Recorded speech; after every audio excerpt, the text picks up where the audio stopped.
அஸ்ஸலாமு அலைக்கும் வரஹ்மத்துல்லாஹி வபரகாத்துஹு வியூவர்ஸ். இன்றைக்கி நம்ம பார்க்க போகிறது நரம்பு தளர்ச்சி, இரத்தமின்மை. இதுக்கு ஈரல் செஞ்சு சாப்பிட்டா நம்மளுக்கு ரத்தம் ஊறும். அது எப்படி செய்கிறதுன்னு பார்ப்போம். நல்லா கொஞ்சம் ஈரல் வாங்கி வச்சுக்கிடுங்க. ஒரு 1/4 கிலோ 1/2 கிலோ ஈரல் வாங்கி வச்சுக்கிடுங்க. அதுக்கு நல்லா பொடி வெங்காயம் மட்டும்தான் தேவை. பொடி வெங்காயம், கொஞ்சம் மல்லி புதினாவும் வச்சுக்கிடுங்க. இது இஞ்சி, பூடு, பட்டை, கிராம்பு ஏலம் எல்லாத்தையும் மொத்தமாகவே அரைச்சி பேஸ்ட் பண்ணி வச்சுருக்கேன்.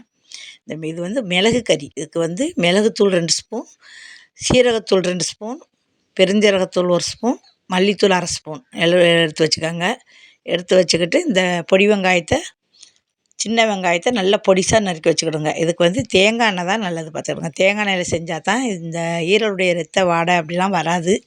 சில பேர் திங்க மாட்டேம்பாங்க, திங்க பிடிக்கலைம்பாங்க. அதுக்கெலாம் இப்படி நீங்கள் செஞ்சு கொடுத்தீங்கன்னா உங்களுக்கு ரொம்ப இஷ்டமாக இருக்கும். சாப்பிட்றதுக்கே ஒரு வாசமாக இருக்கும். அந்த தேங்காய் எண்ணெயில் செஞ்சு பார்த்தீங்கன்னா அது டேஸ்ட்டு தனி டேஸ்ட்டாக இருக்கும். தேங்காய் எண்ணெய் ஊற்றிக்கோங்க. அதுக்கு பிறகு முதல்ல கொஞ்சம் வெங்காயம் போட்டுக்கிடுங்க.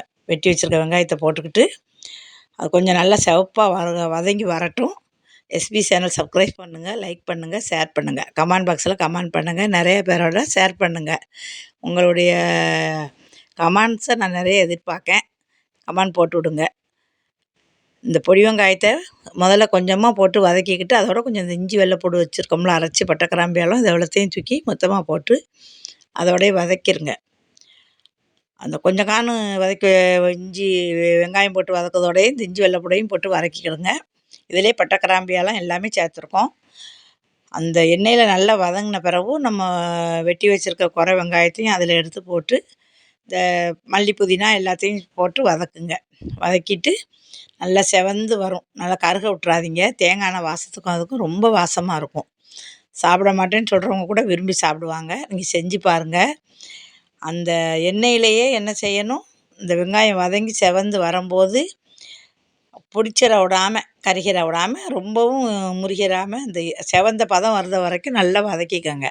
இந்த மிளகு கறி அவ்வளோ ஒரு உடம்புக்கும் நல்லது. நம்ம எப்பேற்பட்ட நச்சுத்தன்மையினால் சாப்பிட முடியாமல் இருந்தாலும் அந்த நச்சுத்தன்மையை போக்குறதுக்கு இந்த மிளகு கறி ரொம்ப நல்லது. அந்த எண்ணெயில் வெங்காயம் வதங்கி வரும்போது இந்த மசாலாவை பூரா அதில் சேர்த்துக்கோங்க. மசாலாவை பூரா சேர்த்து எண்ணெயிலே வதங்க விடுங்க. வதங்க விட்டு ஈரலை போட்டு கொஞ்சம் உப்பு, கல்லுப்பு சேர்த்துக்கிடுங்க. எப்போவுமே எது செஞ்சாலும் கல்லுப்பு போட்டு செய்யுங்க. அது ரொம்ப நல்லது. கல்லுப்பு போட்டு வேக வைங்க.